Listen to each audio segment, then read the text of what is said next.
नमस्कार क्लास, मैं मोनू चौधरी। ज्योग्राफी की इस ऑनलाइन जर्नी में आपका हार्दिक स्वागत है।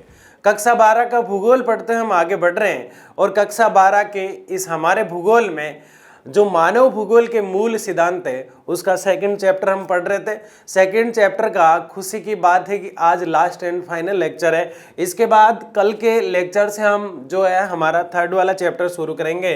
इस चैप्टर का नाम है हमारे विश्व जनसंख्या वितरण है, घनत्व और वृद्धि। बारी बारी से हमने हर चीज की बात की है कि जनसंख्या का वितरण किस प्रकार है पूरे विश्व में, जनसंख्या वृद्धि किस प्रकार से हो रही है, उसको कैसे रोका जा सकता है, जनसंख्या घनत्व क्या होता है, ये सारी डिस्कस और चर्चाएं हमने की है। लेकिन कुछ चर्चाएं जो बची हुई है उनमें है जनांकीय संक्रमण। यानी कि आज हम जानेंगे कि जनांकीय संक्रमण क्या है और जनांकीय संक्रमण की तीन अवस्थाएं क्या है, जनांकीय संक्रमण होता क्या है, इसकी अवस्थाएं क्या है और इसका किस प्रकार से ये जनसंख्या पर असर डालता है। ये सारी चर्चाएं करने के बाद आज हम ये भी देखेंगे कि जनसंख्या के नियंत्रण के उपाय क्या है, जनसंख्या को कैसे कंट्रोल किया जा सकता है। ये सारी चीजें आज के इस लेक्चर में हम देखने वाले हैं। तो सबसे पहले हम देखेंगे ग्रामीण खेतिहर जनांकीय संक्रमण नगरीय औद्योगिक क्या है, क्यों है और किस प्रकार से है, ये सारी चर्चा हम आज करेंगे।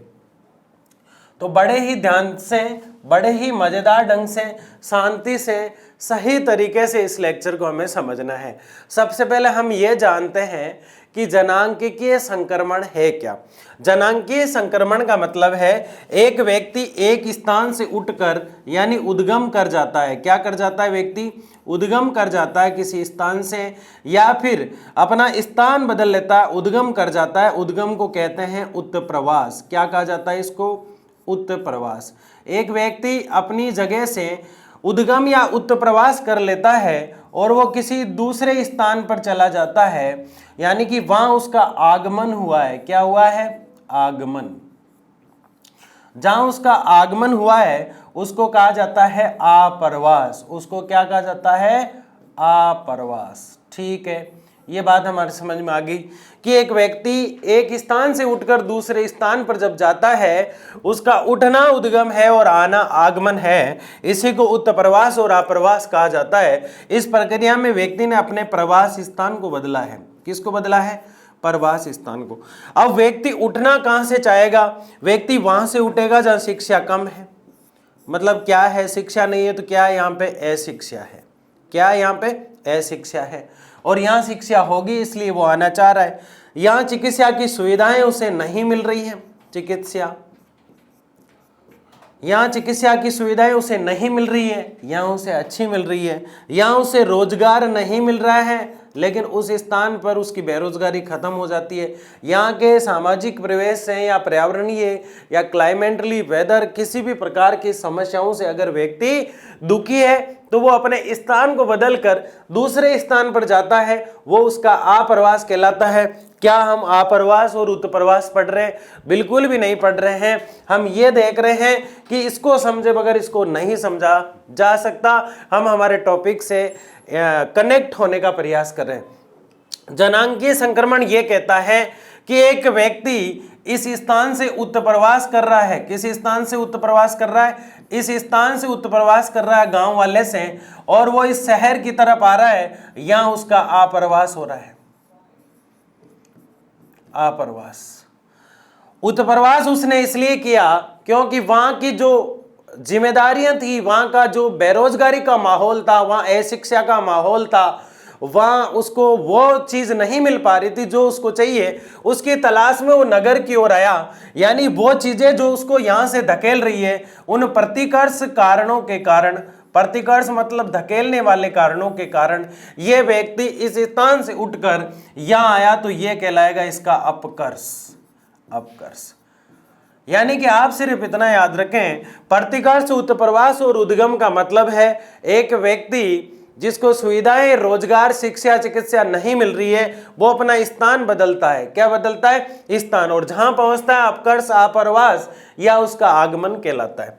लेकिन बात यह है कि एक व्यक्ति ऐसा है, उसके पीछे क्या कारण है कि उसको अपना स्थान बदलना पड़ा। एक व्यक्ति गांव में रह रहा है, मैंने बताया ढेर सारी समस्याएं हो सकती है, लेकिन वो व्यक्ति गांव के अंदर, देखो ग्रामीण खेतिहर, गांव के अंदर वो खेती कर रहा है, गांव के अंदर वो क्या कर रहा है, गांव के अंदर वो खेती कर रहा है, लेकिन वो इस स्थान से दूसरे स्थान पर जाएगा। जब वो क्या करेगा, दूसरे स्थान पर वहां जो रोजगार है वैसा रोजगार करने का प्रयास करेगा, लेकिन यहां क्या रोजगार कर रहा था, यहां तो खेती ही थी, इसलिए वो खेती कर रहा है। एक व्यक्ति इस स्थान पर खेती कर रहा है, फिर ये मतलब किसान है तो किसानी कर रहा है, किसान है। दूसरा, प्राथमिक व्यवसाय से जुड़ा हुआ है। अभी बताएंगे हम आपको प्राथमिक व्यवसाय क्या है, किस व्यवसाय से जुड़ा है, प्राथमिक क्रियाओं से या प्राथमिक व्यवसाय से जुड़ा है, खेती से जुड़ा है। प्राथमिक व्यवसाय में वो सब आ जाते हैं, जैसे एक ट्रिक आती है समलक। क्या ट्रिक आती है, समलक, यानी कि संग्रहण करना। किसका संग्रहण, फल फूल आदि का, फल का, फूलों का, बीजों का, यानी खेती से जो कुछ मिलता है उसको इकट्ठा करना, संग्रहण करना, फल और फ्रूट आदि चीजों का। ठीक है। मछली पकड़ना, मछली पकड़ना, यह भी किस में आता है, इसी में प्राथमिक व्यवसाय में। इसके अलावा यह एक चीज लिखी है लकड़ी काटना, ले फॉर लकड़ी काटना, यह भी किस में आता है, प्राथमिक व्यवसाय में। के फॉर कृषि करना, यह भी किस में आता है, प्राथमिक व्यवसाय में। यानी कि हम आपको यह बताना चाह रहे हैं कि प्राथमिक व्यवसाय वो व्यवसाय है जो खेती से जुड़ा हुआ है, और जो मानव जब पैदा हुआ उसके साथ साथ धीरे धीरे सबसे पहले जो डेवलप हुआ वो प्राथमिक व्यवसाय। जैसे एक खेत के अंदर गुलकंद की खेती की जाती है, एक खेत के अंदर गुलाब के फूलों की खेती की जाती है, लेकिन उस गुलाब के फूल से गुलकंद बनाना या फिर गुलाब के फूलों से माला बनाना विनिर्माण हो जाता है, तो वो द्वितीयक व्यवसाय हो जाता है।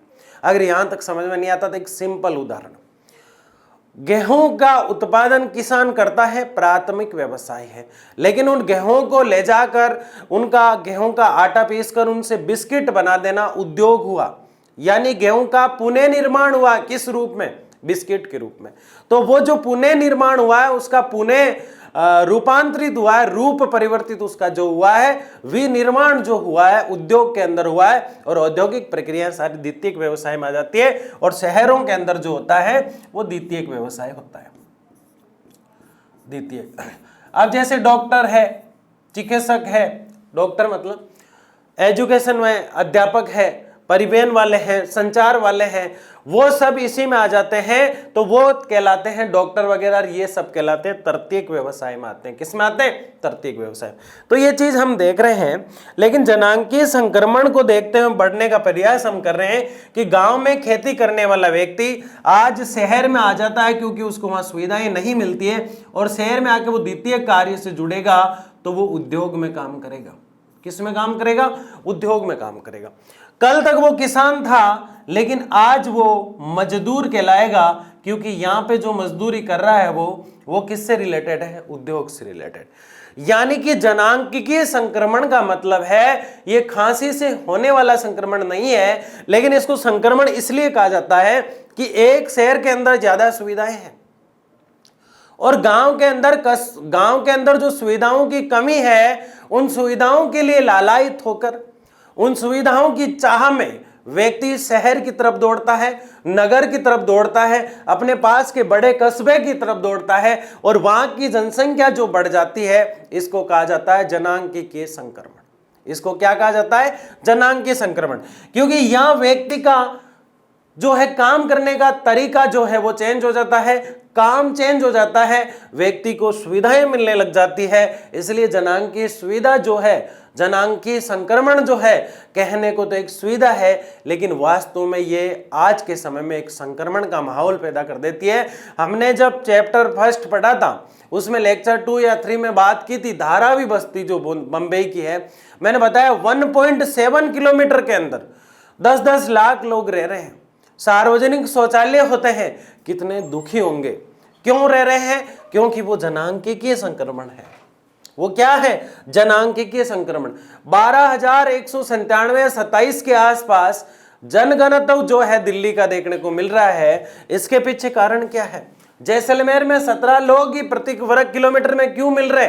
क्योंकि वहां सुविधाएं नहीं है। जनांकीय संक्रमण उस स्थान पर देखने को मिलेगा जहां ज्यादा सुविधाएं हो, तो फिर दिक्कत कहां है? दिक्कत यह है कि जो सुविधाएं हैं वो धीरे धीरे खत्म हो जाएगी। जो लोग आएंगे उन्हें आवास की सुविधा देनी पड़ेगी, उन्हें पेयजल की, पीने वाले पानी की सुविधा देनी पड़ेगी, शिक्षा चिकित्सा की सुविधाएं देने पड़ेगी, और संसाधन इतने नहीं होते हैं कि प्रत्येक व्यक्ति की आवश्यकता को शहर के अंदर पूरा किया जा सके। इसलिए इसको नाम दिया गया जनांकीय संक्रमण। मेरे हिसाब से बहुत अच्छे से ये क्लियर हो गया। अब बढ़ते हैं हम आगे। जनांकीय संक्रमण के सिद्धांत की 3 अवस्थाएं वाले मॉडल की व्याख्या करता है, यानी जनांकीय संक्रमण किस देश में कैसे बढ़ा और क्या खतरनाक रिजल्ट इसके दिखाई देते हैं, ये चीज हम देख रहे हैं। अशोधित जन्म दर और अशोधित मृत्यु दर हम पढ़ चुके हैं इस चीज को, तो लेकिन यहां पे ये बताया जा रहा है कि फर्स्ट स्टेप के अंदर देखिए आप, पहला स्तर जो दिखाई दे रहा है, पहली अवस्था जो दिखाई दे रही है, इसकी पहली अवस्था ये रही, ये फर्स्ट अवस्था है, ये सेकंड अवस्था है। कहां कितना विस्तार हुआ है जनांकीय संक्रमण का? बांग्लादेश वर्षा वनों के आदिवासी लोग हैं।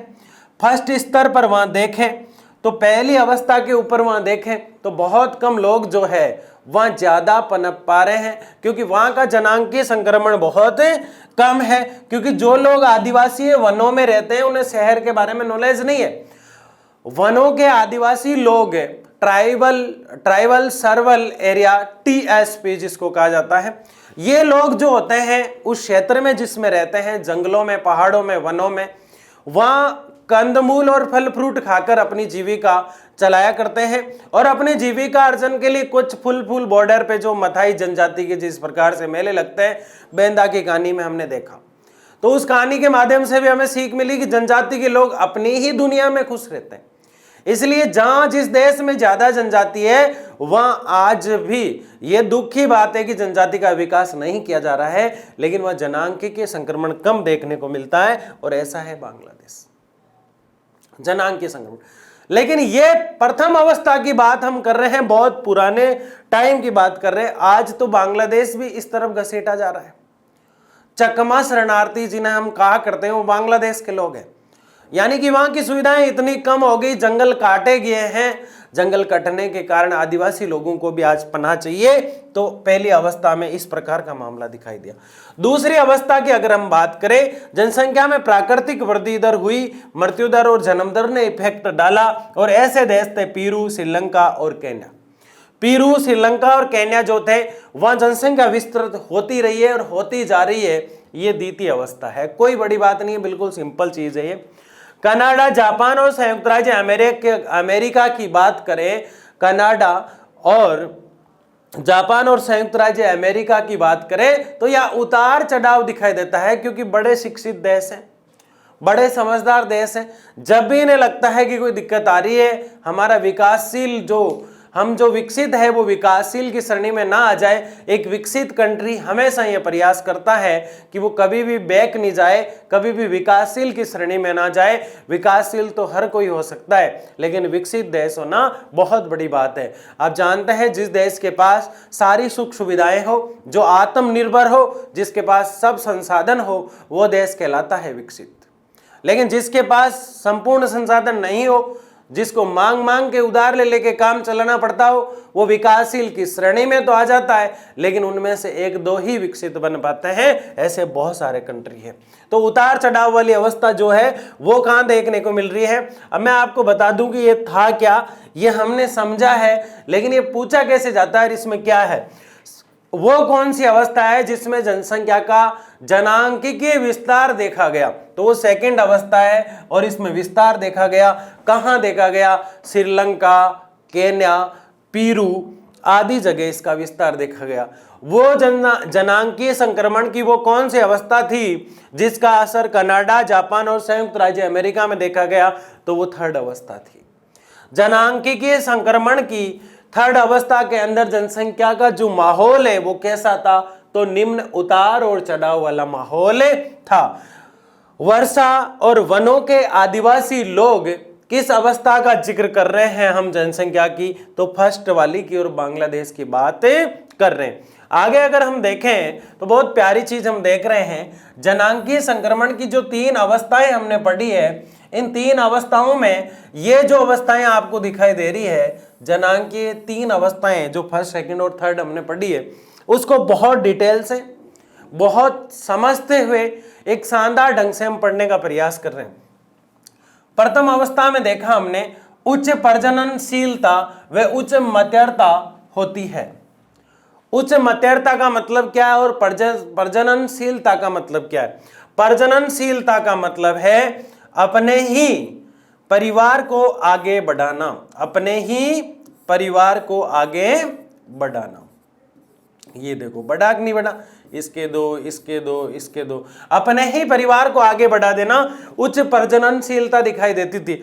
उच्च मत्यर्ता का मतलब है अपने जो लोग थे उनमें मुख्यतः हम ये देखेंगे मत्यर्ता के अंदर कि एक मर्यादा का ध्यान रखा गया, एक नैतिकता का ध्यान रखा गया और प्रजननशीलता जो है उच्च होती गई। कैसे ध्यान रखा गया कि अगर प्रजननशीलता हम बढ़ा रहे हैं तो मत्यर्ता का मतलब, इसको मैं नैतिकता बोलता जाऊंगा, नैतिकता के नाते किसको बोल रहा हूं? मत्यर्ता को। नैतिकता के नाते प्रजननशीलता फर्स्ट अवस्था में अगर बढ़ रही है तो उन लोगों को इतना तो ज्ञान था कि अगर प्रजननशीलता हम बढ़ा रहे हैं तो नैतिकता के नाते हमें और ज्यादा मेहनत करनी है अपने संसाधनों को विकसित करने में, ताकि बहुत ज्यादा दिक्कतें नहीं आए। ये लोग पहली अवस्था में समझ गए। देखिए, पढ़िए, क्योंकि लोग महामारी और भोजन की अनिश्चित आपूर्ति से होने वाली मृत्यु की क्षतिपूर्ति अधिक पुनरावृत्त उत्पादन से करते थे। यानी जिन लोगों की मृत्यु हो रही थी तो वो सोचते थे कि क्यों ना ऐसी दवाई बनाई जाए, क्यों ना ऐसी आयुर्वेदिक जड़ी बूटियां बनाई जाए जिससे लोगों को बचाया जाए। इसके साथ जितने लोग बढ़ रहे हैं उनके खान पान की, संसाधनों की व्यवस्था की जाए। इतनी नैतिकता, इतनी मर्यादा उनमें थी। तो मत्यर्ता का अर्थ क्या है? नैतिकता। दूसरे शब्दों में इसे क्या कह सकते हैं? इतनी मर्यादा उनमें थी, इतना ज्ञान उनको था कि अगर लोग मर रहे हैं तो उनको बचाया कैसे जाना चाहिए। दूसरा, अगर प्रजननशीलता यानी लोगों की बढ़ती हुई संख्या बढ़ती जा रही है तो इन लोगों के पीछे जो कारण है उसकी क्षतिपूर्ति या उस नुकसान को भरने के लिए हमें पुनर्उत्पादन करना चाहिए और ज्यादा उत्पादन बढ़ाना चाहिए। कैसा उत्पादन बढ़ा रहे हैं? ये तो बड़ी खतरे वाली बात है। जनसंख्या वृद्धि धीमी होती है और अधिकांश लोग खेती में कार्यरत होते हैं। जनसंख्या वृद्धि पहले स्टेप में इसलिए धीमी होती है क्योंकि लोग कम है। मैंने बताया यहाँ दो व्यक्ति है, यहाँ पे 2 व्यक्तियों ने पैदा किए तो 4 ने फिर जब और बच्चों को जन्म दिया, 2 को ही दिया, तो वो 16 हो जाते हैं। 16 ने फिर 2 को दिया तो आंकड़ा बहुत आगे चला जाता है। जनसंख्या ऐसे बढ़ती है। आपने देखा कि 1 अरब से 2 अरब होने में जनसंख्या को 1830 से 1930 का समय लगा, यानी 100 साल का समय लगा। और आज की स्थितियां यह है कि 12 साल में ही, 12 वर्ष में ही जनसंख्या डबल हो रही है। इसके पीछे क्या कारण है? कौन सा लॉजिक छुपा हुआ है? क्योंकि लोगों से लोग बड़ा करते हैं, लोग ज्यादा है तो जनसंख्या को कंट्रोल करना मुश्किल है।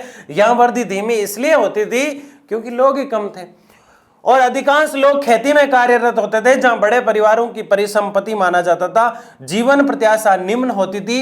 देखो, ये 2 चीजें पकड़ना आप हमको कि पहली अवस्था में लोग बढ़ रहे थे, प्रजननशीलता यानी कि लोगों को जो पैदा होने की जो क्षमता थी वो बहुत ज्यादा थी, लेकिन इसके पीछे एक कारण था, फिर भी लोग कम थे क्योंकि जनसंख्या कम थी। लेकिन बात यहां नहीं रुकती है, वो तो पुनरुत्पादन जनसंख्या को और बढ़ाने में जोर दे रहे हैं, लेकिन जीवन प्रत्याशा और वृद्धि धीमी होती थी क्योंकि लोग कम थे। जीवन प्रत्याशा का मतलब है, जीवन प्रत्याशा, जीवन जीने की आशा जो है वो ज्यादा होती तो उच्च होता, लेकिन निम्न है तो कम है। यानी कि पहली अवस्था के अंदर, प्रारंभिक जीवन के अंदर, या फिर बांग्लादेश के वनों के आदिवासियों के समय की बात हम कर रहे हैं, उस समय लोग जो है प्रजननशीलता पर तो जोर दे रहे थे कि प्रजनन सबसे ज्यादा होना चाहिए, बच्चे बहुत ज्यादा होने चाहिए, लेकिन जिनकी डेथ हो रही थी महामारियों के कारण,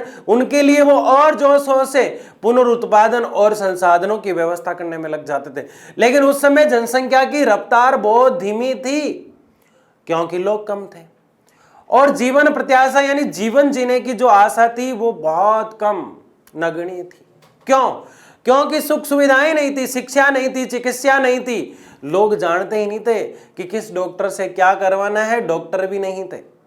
इसलिए जीवन प्रत्याशा का मतलब है जीवन जीने की आस बहुत कम थी। अधिकांश लोग अशिक्षित होते थे। बच्चा खत्म हुआ रो लेते, वैज्ञानिक जो ट्रायल्स है वो नहीं किया करते थे, कोई एक्सपेरिमेंट नहीं किया करते थे। बच्चे खत्म हो गए, थोड़ी देर रोके, फिर आंसू पोंछ के अगले बच्चे की तैयारी के लिए फिर रणक्षेत्र की ओर बढ़ जाते। हमारा मतलब यह है कि प्रथम अवस्था के अंदर लोग अशिक्षित थे, विज्ञान का प्रभाव कम दिखाई देता था, चिकित्सा व्यवस्थाएं उतनी नहीं थी, इसलिए जीवन प्रत्याशा, जीवन जीने की जो चाह है वो बहुत कम हुआ करती थी और लोग कम थे, लोग कम ही पैदा हो रहे थे। इसके पीछे प्रजननशीलता क्षमता तो थी उनकी, लेकिन लोग कम, क्योंकि कम में तो जनसंख्या कम ही बढ़ेगी। जीवन जीने की आशा उनकी कम थी, लेकिन वो पुनरुत्पादन के लिए, संसाधनों को बढ़ाने के लिए हमेशा प्रयासरत रहे। उनके प्रौद्योगिकी स्तर निम्न होते थे, टेक्नोलॉजी का कोई ज्ञान नहीं था, संचार वगैरह कुछ था नहीं। 200 वर्ष पूर्व विश्व के सभी देश इसी अवस्था में थे। भगवान करे इसी अवस्था में अगर रहते तो ये समस्या तो नहीं आती कि हम दो हमारे दो, हम दो हमारे एक, और आज जनसंख्या इतना बड़ा बाउंडर बन के सामने खड़ी नहीं होती। इसलिए किसी महान वैज्ञानिक ने जाते जाते सही कहा था कि सुविधाएं आपको जीना भुला देगी, सुविधाएं आपको जीना भी सिखा देगी। सुविधाओं का उतना ही उपयोग करते हो जितना जरूरी है तो जीना सिखा देती है, नहीं तो जीना भुला देती है जिस दिन वो नहीं होती है।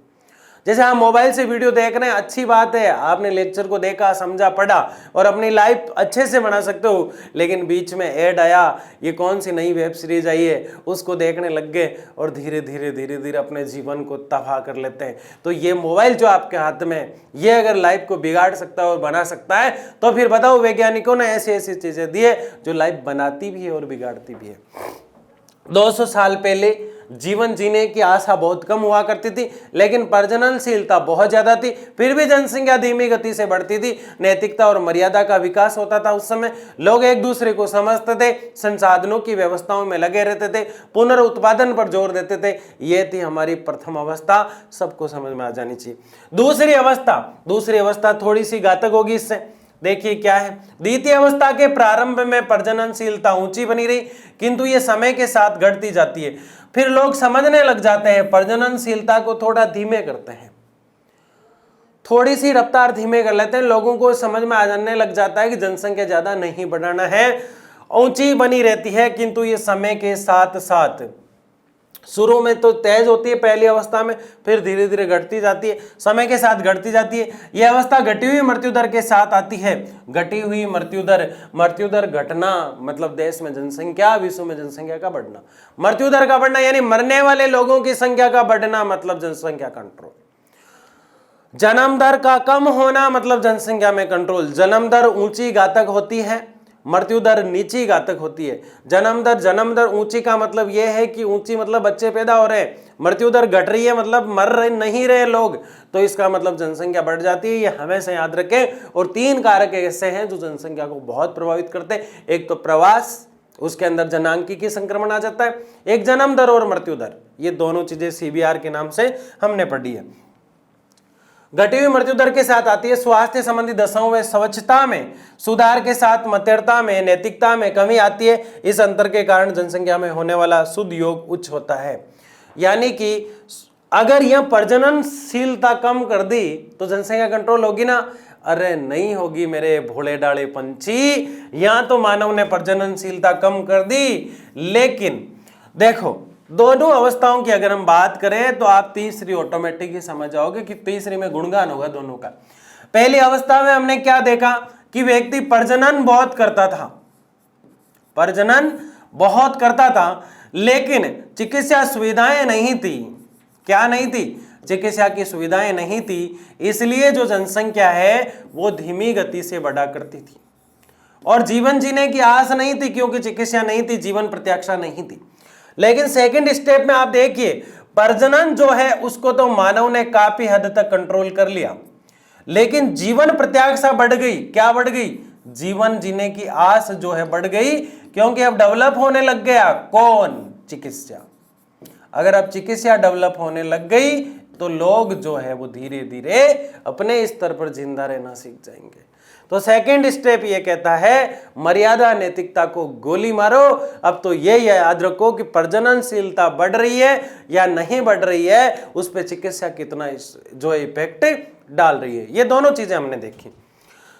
लेकिन जनसंख्या में शुद्ध योग उच्च होता गया। क्यों होता गया? क्योंकि जीवन प्रत्याशा बढ़ गई, क्योंकि चिकित्सा की व्यवस्थाएं बढ़ गई। आगे अगर हम देखें तो बड़ी ही शानदार चीज हमें दिखाई दे रही है। अंतिम अवस्था में प्रजननशीलता और नैतिकता दोनों अधिक घट जाती है। प्रजननशीलता भी घट जाती है, नैतिकता भी घट जाती है। जनसंख्या या तो स्थिर हो जाती है या मंद हो जाती है, या मानव बुद्धिमत्ता के कारण या मानव अपनी सुख सुविधाओं में कमी देखकर थोड़ा सा हड़बड़ा जाता है, थोड़ा सा गड़बड़ा जाता है। यानी कि हम तीनों स्तर की अगर बात करें तो 1, 2, 3 अवस्था जनसंख्या की, जनांकीय कारकों की, या फिर जनसंख्या की अवस्था इसे हम कह सकते हैं। पहले में लोग पैदा बहुत कर रहे थे लेकिन लोग कम थे, इसलिए जनसंख्या कम थी, जीवन जीने की आशा कम थी, क्योंकि चिकित्सा व्यवस्थाएं नहीं थी। दूसरे के अंदर लोगों ने प्रजनन कम किया, पैदा करना कम किया, लेकिन चिकित्सा सुविधाएं बढ़ गई और चिकित्सा सुविधाओं के कारण लोग जो है बढ़ते ही गए। तीसरे के अंदर जनसंख्या जो है वो स्तर और मंद गति से चलने लगी। इसीलिए तो 1830 से 1930 तक 100 साल में 1 अरब हुई, वो आज 12 साल में ही हो रही है। लेकिन अब ये सोच रहे हो कि अगर 100 साल में 1 अरब हुई तो 12 में ही हो रही, तो स्तर और मंद कहां हुई? अब लोग कितने हैं? पहले लोग कितने थे? लोगों पे जनसंख्या डिपेंड करती है कि लोग कितने हैं। अगर लोग ज्यादा होंगे तो कितना ही प्रयास कर ले, जो 1930 और 1830 में हुआ करती थी वो तो साल 2-4 साल में ही बढ़ जाती है।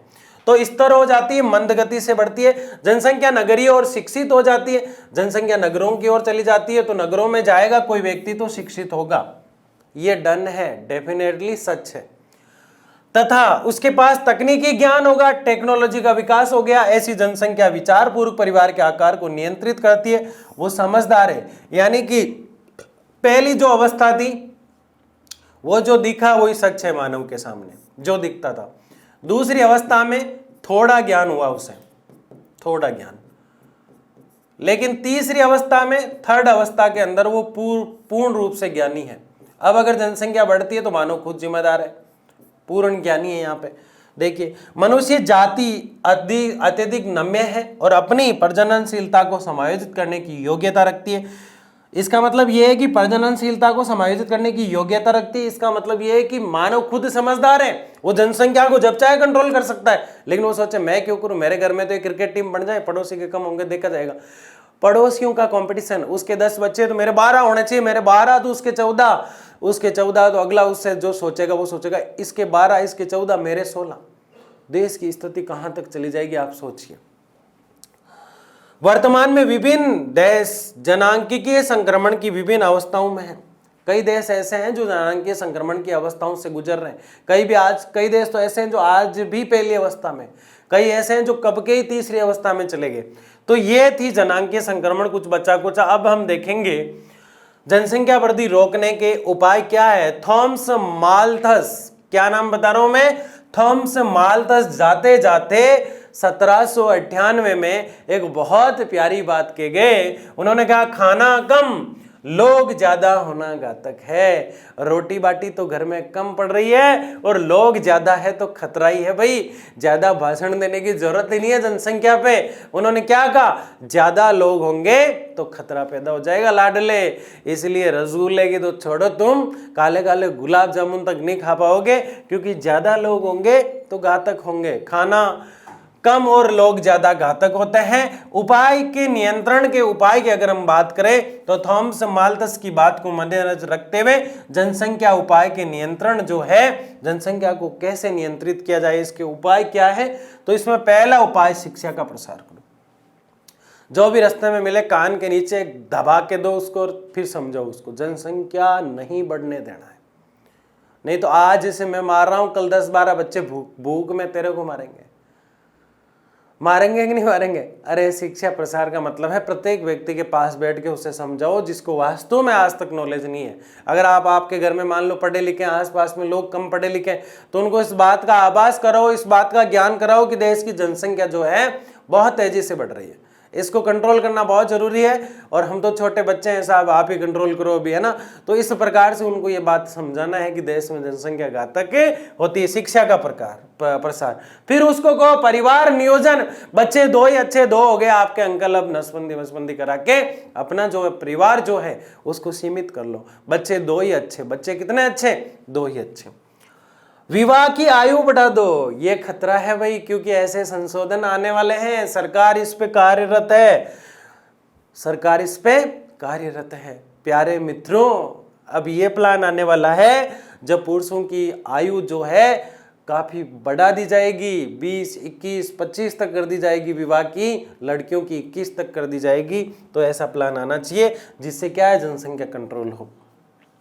संतान उत्पत्ति की सीमा निर्धारण, यानी इस एज के बाद कोई भी संतान की उत्पत्ति नहीं करेगा, ऐसा प्लान बना दिया जाए जो मुश्किल है।